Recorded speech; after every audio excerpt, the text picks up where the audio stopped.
defesa, não é na propositura.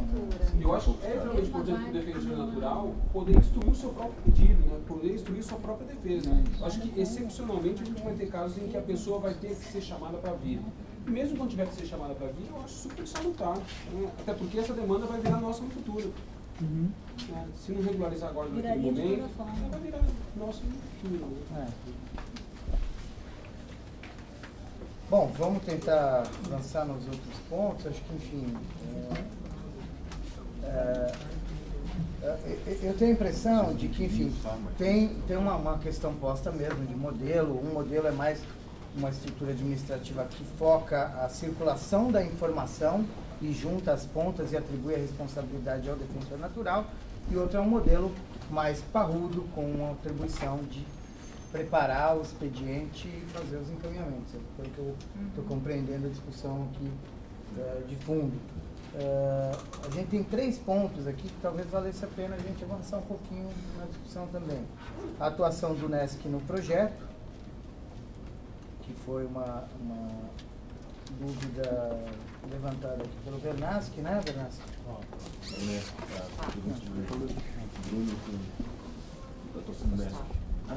Foi o Gustavo, foi o Luiz. O Luiz, o artigo 14 e o artigo 22, que eu acho que está bem tranquilo. Então, se o Luiz puder dar uma situada nas dúvidas para a gente tentar esclarecer, aproveitando o nosso coordenador aqui presente. Na verdade, também queria ouvir um pouco da Franciane, porque no primeiro momento ela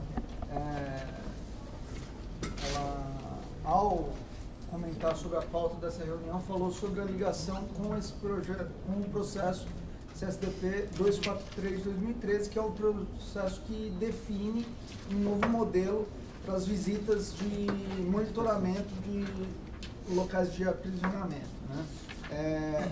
Nesse projeto, o núcleo da situação carcerária também vai assumir uma outra função, com os membros e colaboradores do núcleo fazendo visitas de monitoramento junto com os coordenadores da execução criminal, e a partir dessas visitas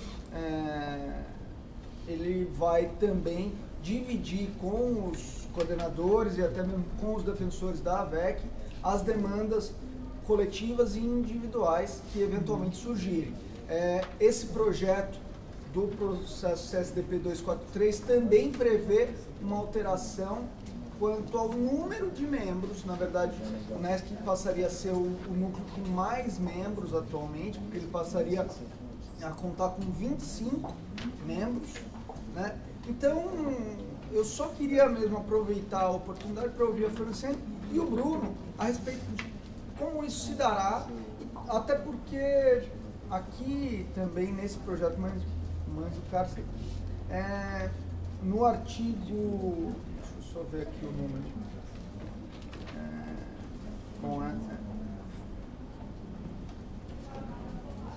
no artigo 4º, artigo 5º, núcleo especializado da situação carcerária, nos termos dessa deliberação caberá, e aí os incisos: fornecer apoio jurídico, atuar nos casos de demandas criminais identificados pelo convívio onde não houver defensoria instalada. Então é uma atuação de fôlego. Então eu só queria ouvir de você, Bruno, como que você imagina essa atuação, considerando que o núcleo de situação carcerária também tem uma política de aprimoramento da atuação dos demais defensores na área de execução criminal, né? O que você pensa sobre isso? É mais uma dúvida geral. Acho que só, então, resgatando esse debate, quando foi apresentado e foi votada a deliberação 246, que tratava do atendimento dos presos provisórios, a deliberação 246 trazia lá uma disposição transitória dizendo que ia ser formado um grupo para que esse grupo, que tinha representantes do Conselho, que inclusive a Franciane participou, do interior, da capital, do núcleo de infância, do núcleo de direitos humanos, situação carcerária, assessoria criminal, esse grupo faria ou construiria o modo como as inspeções de monitoramento dos locais de aprisionamento seriam feitos. E aí, dentro dessa atribuição da defensoria na execução criminal, a gente tem no que diz respeito às visitas, né, 2 modelos de visita. A visita para o atendimento jurídico e a visita da inspeção de condições, das condições desses locais de aprisionamento. Até hoje, as visitas, como ainda é hoje, as visitas de inspeção dentro do sistema normativo que a gente tem na Defensoria são feitas pela coordenação de VEC. E isso é um modelo problemático, primeiro porque o coordenador de VEC normalmente tem muitos estabelecimentos para visitar, depois que normalmente ele não tem redução ou afastamento de banca. Em terceiro lugar, ele fica extremamente vulnerável em relação à direção do presídio, aos agentes penitenciários.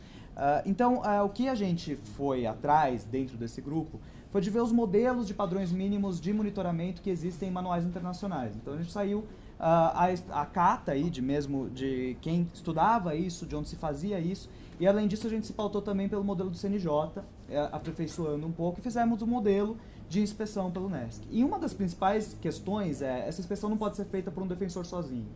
Daí que a gente conseguiu construir essa proposta de que o coordenador da VEC não seja afastado dessa atribuição da inspeção, mas que ele faça essa inspeção na unidade acompanhado de 2 membros do núcleo de situação carcerária. E aí funcionaria mais ou menos como hoje funciona o núcleo de segunda instância, quer dizer, tem uma escala, como eles têm uma escala de sustentações orais, a gente teria uma escala de inspeções a unidades prisionais. Isso não afasta a atribuição do coordenador de VEC das visitas pontuais. Você teve uma questão pequena num presídio que está lá sobre a responsabilidade dele, o coordenador de VEC ainda tem a responsabilidade de ir lá. Ele não vai fazer a inspeção geral, aquela inspeção que demora um dia inteiro, ou às vezes até mais, né, dependendo da PFS, o dia que a gente for fazer a inspeção vão ser pelo menos 3 dias. Mas vamos fazer. Então. Mas, enfim, essas visitas pontuais ainda continuam sendo atribuição do coordenador de VEC pela deliberação 104, mas ele não vai fazer mais esse relatório periódico de inspeções que encaminha ao NESC, que hoje em dia é um relatório que serve para muito pouca coisa. Quer dizer, é muito sucinto, a gente não tem fotos, não tem informações, a gente até preparou isso judicializando a questão da entrada com câmeras, então hoje isso é uma questão tranquila, a gente consegue entrar com câmera fotográfica e fazer um bom relatório. A princípio, não há uma relação entre isso e a deliberação do mães em cárcere, porque isso diz respeito ao atendimento jurídico processual.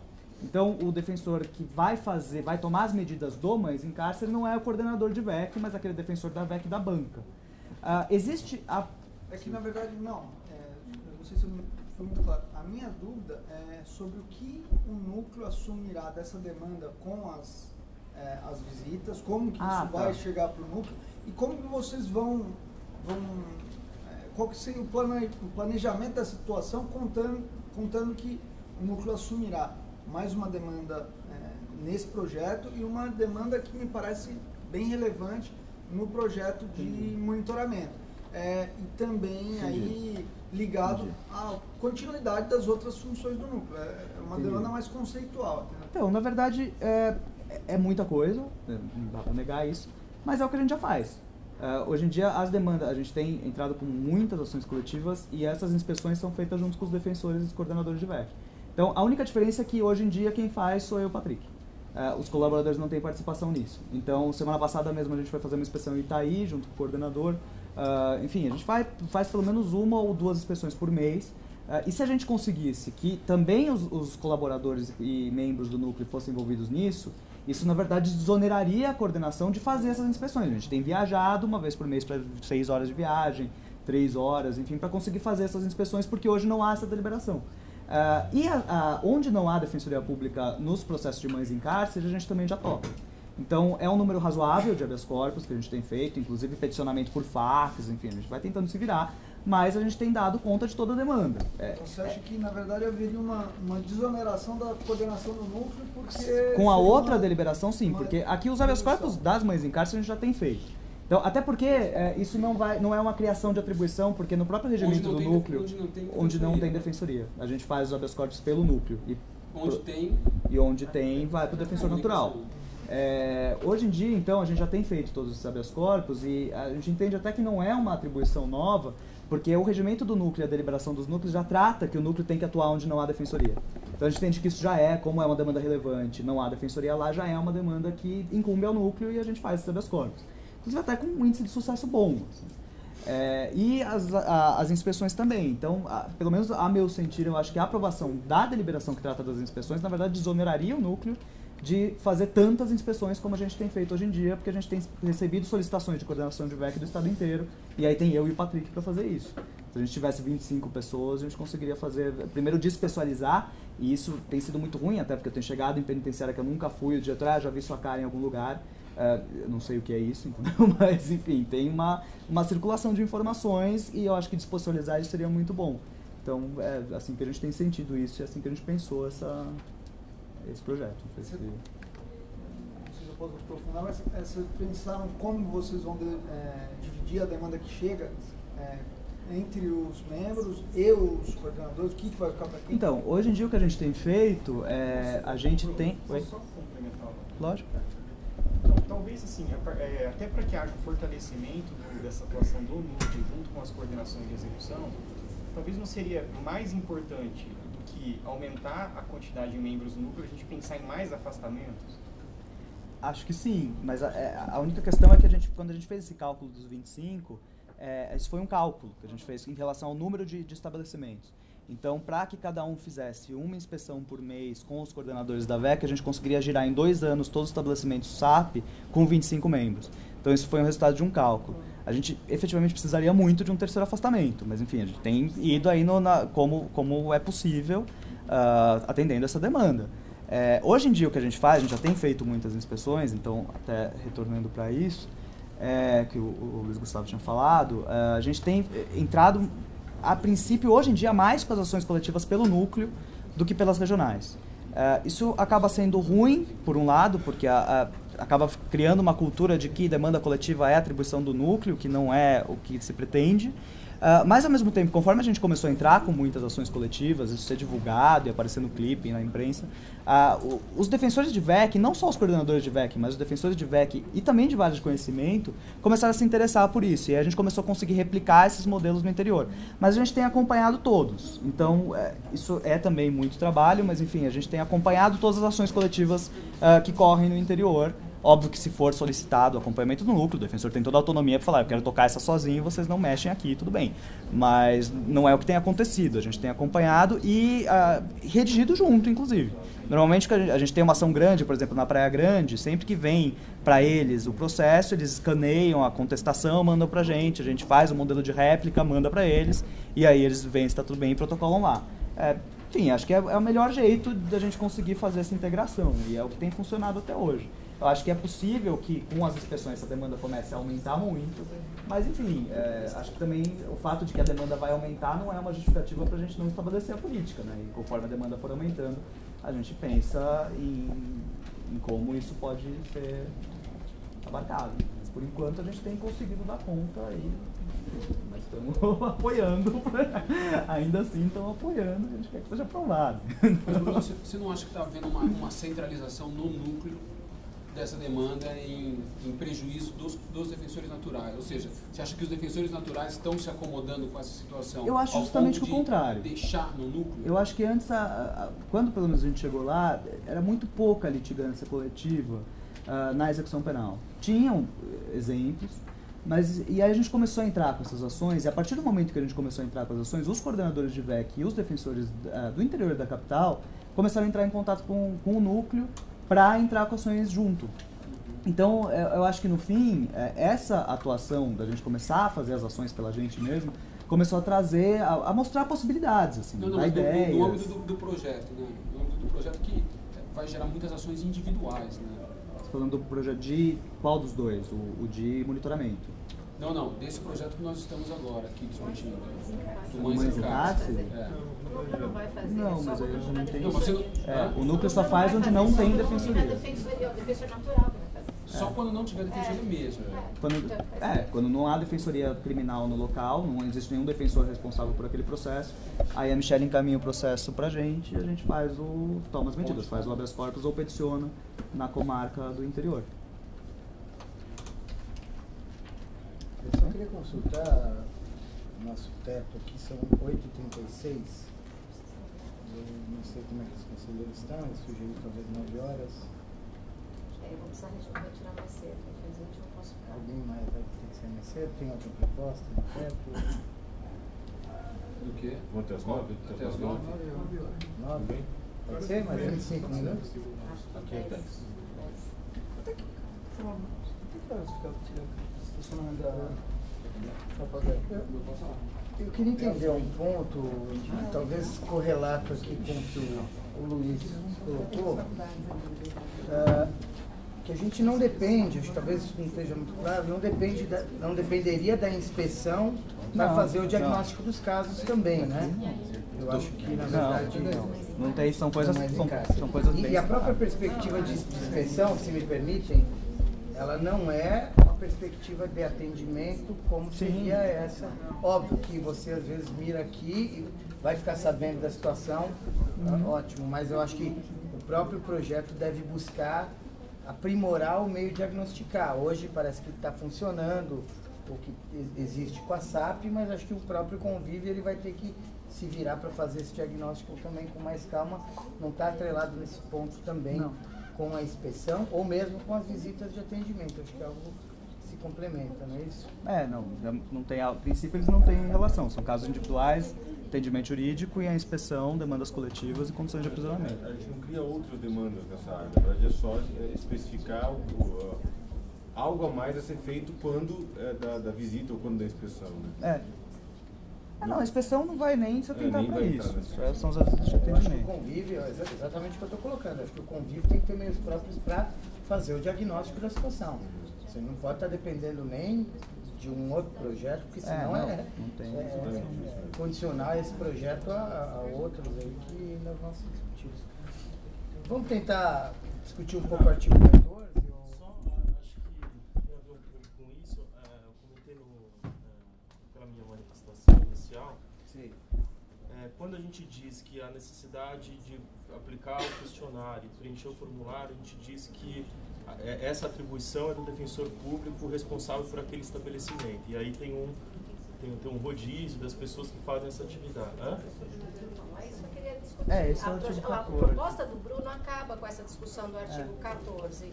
Então, nós vamos ter duas propostas. A original, que é essa que nós estamos falando, que fala inclusive dessa visita de acordo com o parâmetro territorial, e encampada pela ouvidoria que vai manter, e a trazida pelo núcleo que contempla de uma maneira diferente isso. Então, se a gente vai fazer essa discussão, eu acho que a gente tem que fazer a discussão do que a ouvidoria insiste e da proposta que agora trazida pelo Bruno, que eu acho que é uma proposta, na minha opinião, melhor, mais clara. A proposta do Bruno muda, é isso? Porque ele estava falando da visita de inspeção, não da visita A gente do está falando defensor. que essa visita, a visita está prevista no artigo 14, incisos. Certo.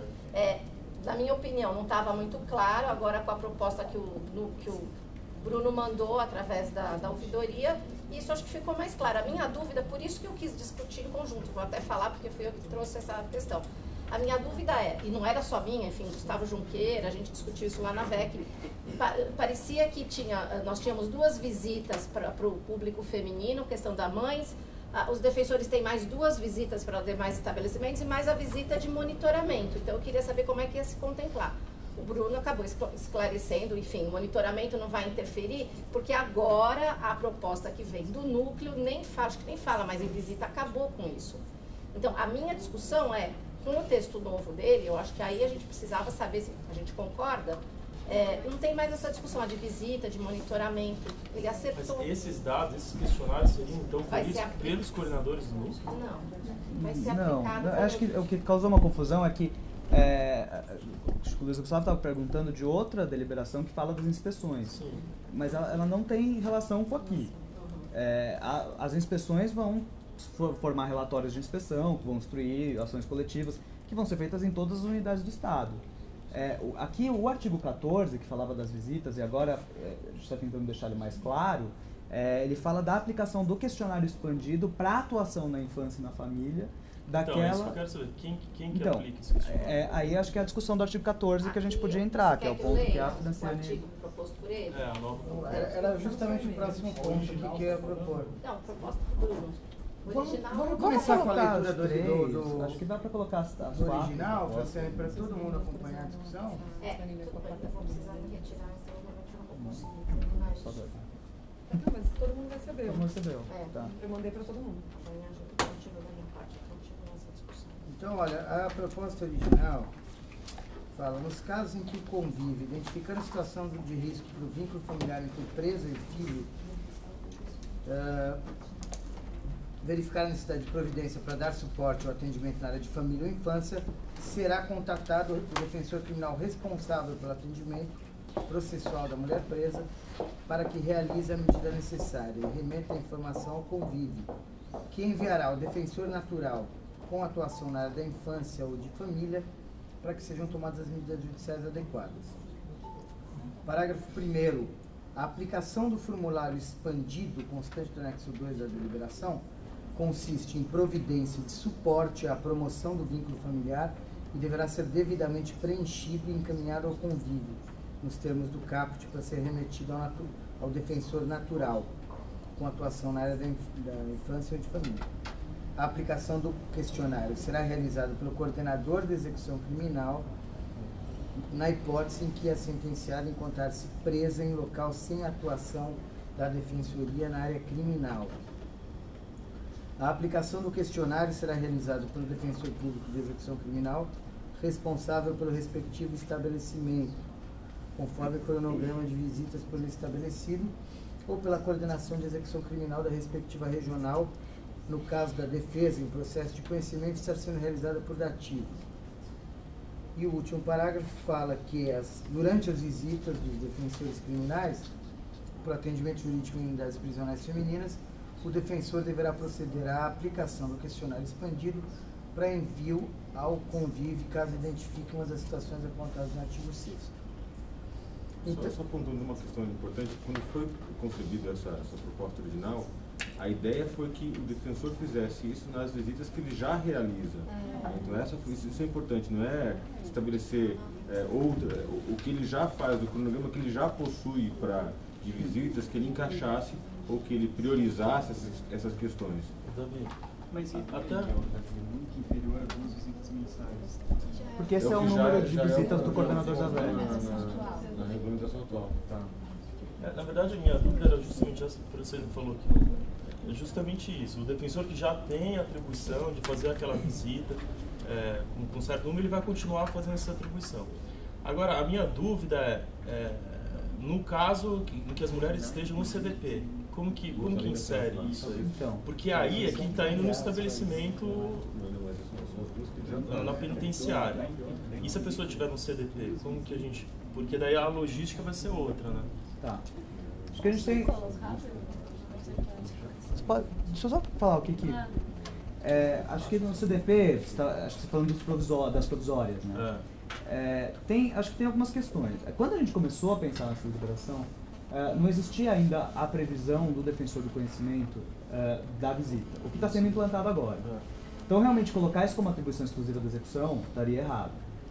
Existe o defensor coordenador de execução, ele tem a atribuição de visitar, ele tem a atribuição, ainda que pelo CDP, se estiver sob o âmbito territorial dele. Então pode ser ainda que esse defensor seja o coordenador de execução. Mas o que acontece na prática? O que tem acontecido hoje na prática, e daí a proposta, eu acho que daí depois até eu queria que a Thalita falasse, porque tem aqui alguns pontos de discordância, mas o que a gente pensou a partir das colocações da Franciane de que sobrecarregaria o coordenador de VEC. Realmente, da maneira como está posto, é possível que sobrecarregasse. O que tem acontecido hoje na prática? E aí, lembrando que esse fluxo já está em andamento faz 2 anos. Então, até hoje, nunca foi requisitado, nunca foi solicitado a um defensor coordenador de VEC que aplicasse esse questionário, porque as próprias equipes técnicas da unidade aplicam. Isso, efetivamente, é a atribuição da equipe técnica, de aplicar esse questionário. As unidades femininas não têm tido resistência no assistente social da unidade aplicar e mandar isso para o convívio. Então, o formulário expandido ele tem ido para o defensor da infância já instruído com, aliás, o caso já tem ido instruído com o formulário expandido. Isso, a proposta que a gente coloca nova, ela contempla isso também, que antes de ser encaminhado, o convívio já vai fazer esse contato, que já tem feito com a unidade para ser aplicado o questionário expandido. E aí, subsidiariamente, a gente ainda colocou o CAN, a possibilidade do CAN também fazer isso, já que existem agentes de referência, o próprio CAN se dividiu em agentes de referência por unidade prisional. Então, tem agentes do CAM, da Defensoria de referência em cada unidade. E caso isso não aconteça, e aí a gente tira a questão do coordenador de execução, colocando que o defensor que regularmente visita o presídio, ele, na próxima visita, dentro do seu cronograma, se incumbiria, no caso de não ser possível a aplicação pelo assistente social da unidade, de atender aquela pessoa. Quer dizer, não criaria uma visita a mais, criaria um atendimento a mais subsidiário. Isso foi o que a gente passou com a Franciane, e a princípio esse modelo ela disse que concordaria. Agora, eu acho que esse é o modelo que está em debate, né, que é o que a gente tem os 3 modelos, talvez aqui a gente tenha essa divergência. Eu até queria ouvir a Thalita. Eu queria colocar assim, um pouco do histórico, assim, como é que o que a gente pensou nesse artigo?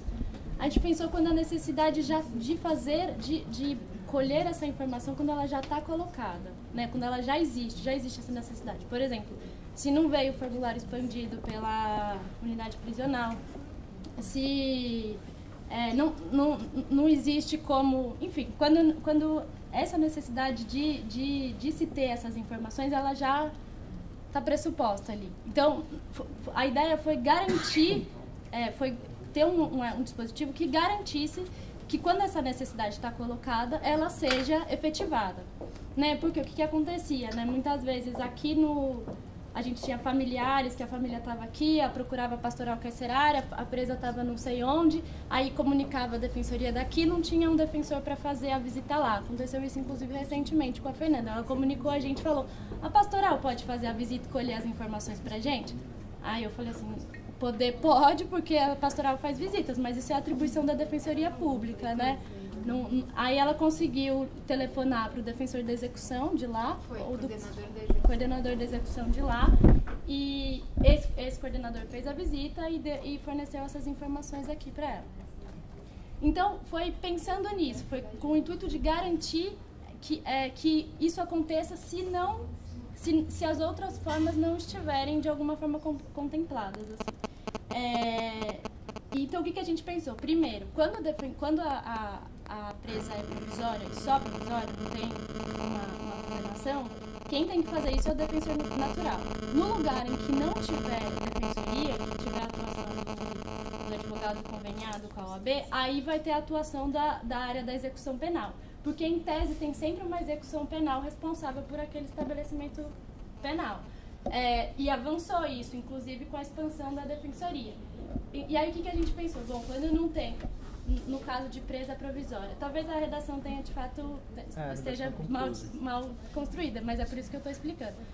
Quando não tem defensor com atuação no processo de conhecimento, ou quando a presa é sentenciada já, quem vai atuar é o defensor da execução penal. Quem vai colher essa informação que já está pressuposta que é necessária é o defensor da execução penal, na sua rotina de visitas. Não vai mudar, não vai para fazer 2 visitas para as mulheres. Isso já foi testado, inclusive na VEC da capital. A Franciane estava a par disso, inclusive. Ela sabia, a Verônica foi introduzindo essas conversas lá na VEC para ir já integrando a rotina lá das visitas da VEC. No caso de não haver defensor de execução penal, seja para sentenciada, seja para o processo de conhecimento da presa de advogado dativo, quem vai fazer a visita no limite é o coordenador da execução penal. Por quê? Porque é ele que de alguma forma vai estar responsável por aquele estabelecimento. O exemplo, eu acho que era clássico, era a CDP de Franco da Rocha, né? Que Franco da Rocha não tinha execução penal, quem fazia acho que era Guarulhos. Coordenador de Guarulhos. Então a gente entrava em contato com o coordenador de Guarulhos, eu já cheguei aí junto com o coordenador de Guarulhos para lá. Então assim, só colocando o que esse dispositivo, o que essa redação queria garantir, né? Como já está acontecendo de alguma forma, desse jeito que eles descreveram, as unidades já estão mandando, que é uma evolução inclusive do fato da defensoria ter bancado essa política de atendimento, ou seja, eles estão mandando justamente porque foram sensibilizados com a atuação da defensoria. Acho que isso precisa ser contemplado na redação, concordo, estou de acordo.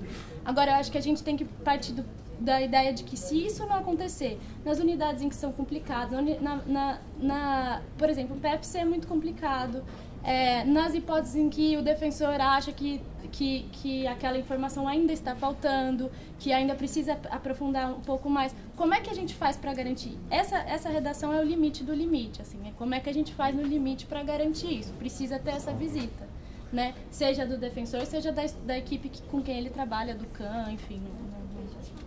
Era essa só o que eu queria expor. Eu não entendi a divergência é que, eu não sei se todos viram a proposta nova, eu não entendi a divergência entre o que você falou e a proposta. Eu só coloquei qual que foi a ideia dessa redação, dessa construção, foi só isso.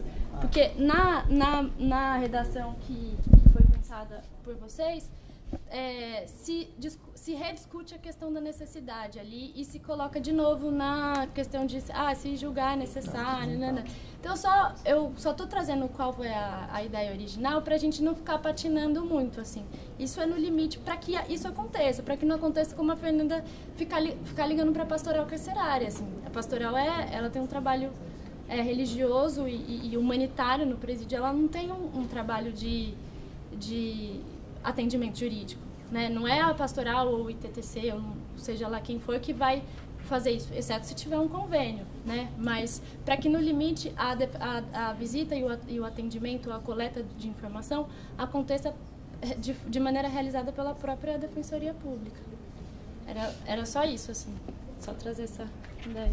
Deixa eu você colocar Porque na redação que a redação é muito boa, né, no sentido mas porque eu só não entendi porque no CDP a gente não faz, o defensor que vai lá colher a informação, a gente não faz da mesma forma como na penitenciária, uma forma de rodízio dos defensores públicos, e não necessariamente o defensor natural. Porque é uma forma até, se essa informação chega para o convívio, no dia seguinte você tem essa informação e você sabe que necessariamente vai ter um... Essa proposta que a gente está construindo agora, justamente nisso. Para também ser conforme o CDG também. A dificuldade só é a questão do âmbito territorial, né? Sim. Que é o que a gente está enfrentando. Vou colocar que nessa última hipótese ficaria a cargo do defensor que regularmente visita. Sim, então ele não precisa ser na capital, por exemplo, onde o defensor natural não vai visitar o seu réu, porque a gente vai trabalhar no sistema de rodízios. O defensor do conhecimento que está escalado para aquela unidade naquele mês pode atender também essa mulher, além das 15 que já estão. E essa prática que está sendo construída, ela foi pensada a partir da deliberação 246, não foi? E ela é mencionada. O atendimento da mulher em situação de prisão será realizado nos termos da deliberação 246, que abarca a questão do rodízio, né? Não só do defensor natural, mas do rodízio. A 246 não fala em coordenador de execução. Só vale a pena dar uma lida posso ler aqui a proposta que a Luciana mandou? Artigo 14. Nos casos em que o convívio, identificando situação de risco para o vínculo familiar entre a mulher presa e o filho, verificar a necessidade de levantamento de informações mais detalhadas, diligenciará junto à unidade prisional, solicitando a aplicação do questionário expandido, cujo modelo será disponibilizado pelo próprio convívio. Parágrafo 1º. Não sendo possível, mediante o procedimento do CAPT, o levantamento das informações necessárias, o convívio encaminhará o caso ao defensor com atribuição na área da infância ou da família, devendo este diligenciar para a aplicação do questionário expandido, tomando, dentre outras, as seguintes providências. Acionar o CAN da regional, pertinente, solicitando contato com o usuário a fim de coletar as informações necessárias. B. Acionar o defensor criminal que regularmente visita o estabelecimento em que o usuário está preso, para que aplique o questionário expandido e o remeta ao defensor solicitante, caso haja previsão de visita ao local em data próxima, dentro do seu cronograma regular de visitas. Aqui não tem. Então, mas na verdade isso é uma deficiência da própria defensoria, né? A gente tem lugares que são visitados uma vez a cada 2 anos porque eles ficam muito longe. Agora, acho que nessa deliberação que trata especificamente das mães, a gente não consegue consertar um defeito efetivamente que é estrutural. Técnica num outro problema, numa outra área que eu acho que vai ser objeto de discussão, seja na perspectiva da inspeção, seja do atendimento, Então, mas se o defensor da execução ele tem que fazer 2 visitas por mês, ele que encaixa pelo menos uma daquelas visitas para atender. Então, mas ele não teria condição de antecipar. Então, mas não uma necessariamente visita. ele vai fazer 2 visitas, porque, por exemplo, o Presidente Prudente, ele faz 2 visitas por mês, mas tem quase 20 unidades. Então, Então ele pode priorizar Então, mas ele aquele, prioriza ou naquele antecipar um mês estabelecimento. Renato, então, o caso que eu tive Sim, que inicialmente pode ser. eu achei era em Pirajuí, eu não tenho defensoria. Aí eu falei com a Thalita, falei com a Raja, elas falaram, tenta falar com o coordenador da VEC, era o Daniel Sveibel, ele que fez justamente isso. Ele já ia pra Pirajuí, ele só antecipou a saída dele pra Pirajuí e foi super natural, não tem problema nenhum. Onde não tem defensoria, vai continuar tendo. Mas será que a gente essa divisão entre o pessoal? Aí, no limite, isso vai cair na coordenação de VEC, no caso de que não tem defensoria, ninguém que faça o atendimento, e aí o coordenador de VEC, já no seu cronograma de visitas, ele da próxima vez que for, até inclusive priorizando, agora acho que não sei se isso dá para amarrar na deliberação, mas acho que do jeito que tá, talvez contém. Ele já como o Daniel Zweibel fez, priorizou, trocou as visitas, foi lá para colher esse questionário e aproveitou para fazer a inspeção. Gente, temos 2 minutinhos aqui. Eu queria só consultar para a gente cumprir a nossa pauta aqui dos destaques. A Luciana ela levantou um ponto que é se haveria alguma existência em relação ao artigo 22. Não sei se alguém quer comentar. Que é uma proposta de inserção, que na verdade traz um paralelo, incluindo as mães adolescentes que estão na Fundação Casa. A minha proposta de inserção do artigo 22 das mães internadas. Esse é um paralelo em relação ao adolescente. Artigo 22. Mãe. Não tem. É só lembrando, talvez, Luciana, em relação à redação aqui, que haja internadas que legalmente já não são jovens adultos, com mais de 18 cumprindo a internação na Fundação Casa. Não, as menores de 18 também. Oi? Acho que as menores de 18. Não, é que aqui fala em adolescente e mãe. Eu não sei se isso está... Jovens e adolescentes. Eu não sei se isso abarca, eventualmente alguém pode falar, mas aqui tem mais de 18, não estaria abarcada cumprindo a pena de internação. Jovens e adolescentes. Bom, A gente está pensando aqui nessa coisa, caso não haja previsão de visita, talvez colocar um parágrafo dizendo que, esclarecendo isso, porque às vezes dentro do cronograma, agora é janeiro, a visita tá para dezembro. Colocar um comando de que o defensor deve tentar realocar caso a previsão não esteja próxima. Isso, acho que seria interessante, porque aí ele fala, não tem, pode acontecer não tem previsão, eu vou em dezembro. Acho que era importante constar que deve haver uma tentativa de realocar essa visita para... reprogramar eventualmente um calendário para... Acho que é necessário colocar... Acho que é legal, galera, eu só peço que eventualmente, que tendo a redação, a gente faça a interlocução. A Luciana, que talvez fez essa ponte, pode apresentar um relatório... sistematizando, né? Um relatório aditivo, um parecer aditivo aí, em substituição anterior, já sistematizando isso. Eu não sei, amanhã não sei se a gente vai ter fôlego ou se é conveniente entrar nessa discussão, né? Eu acho que talvez valesse a pena. Acho que dentro dessa mesma lógica que a gente estabeleceu aqui, acho que a preocupação que o Franciano colocou, que deu origem à reunião, foi a gente não votar algo que a gente não tenha podido refletir antes em cadeia. Então, eu ia sugerir, na verdade, até o Vernaschi, que trouxe impressões sistematizadas também, a própria Franciane, que mandou um e-mail no curso da semana, que se a intenção for apresentar o voto separado, talvez disponibilizar essas impressões agora, na semana, e a gente tentar. Eu sei que a pauta do conselho aqui é difícil, às vezes na quinta a gente vai descobrir que não vai dar tempo, mas a gente tenta voltar a essa discussão só na outra semana e amanhã prorroga para que viabilize esse distanciamento entre a discussão de hoje, até para a gente mastigar um pouquinho. Se tiverem, haverá construção provavelmente no parecer com algumas mudanças que a gente também pode receber com antecedência, não sei se, provavelmente não amanhã, mas quanto antes. E se o Vernaschi tiver, ou outro conselheiro, ideia de fazer uma mudança geral, estrutural, encaminhar com antecedência.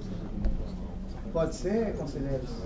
Fica pactuado que amanhã a gente prorroga essa discussão, então, de qualquer modo, para dar tempo de mastigar eventuais outras sugestões. Parece que a Fabiana teve um problema. Ela está em gordo de férias, né? Mas viria.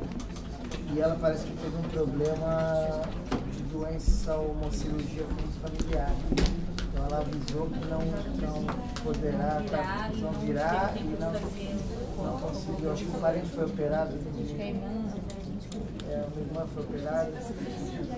Mas enfim, eu só agradeço a contribuição de todos, em especial, enfim, da Pastoral, das outras entidades que vieram contribuir para a discussão e dos conselheiros aí que ficaram até essa hora para a gente avançar. Não sei, a gente tem tive essa dúvida também, se não era melhor. Discussão sobre a jornada. Agora você vê a jornada. Sabe que na administração gente fala que o povo não tem direito nem a férias. Os direitos sociais aqui tem.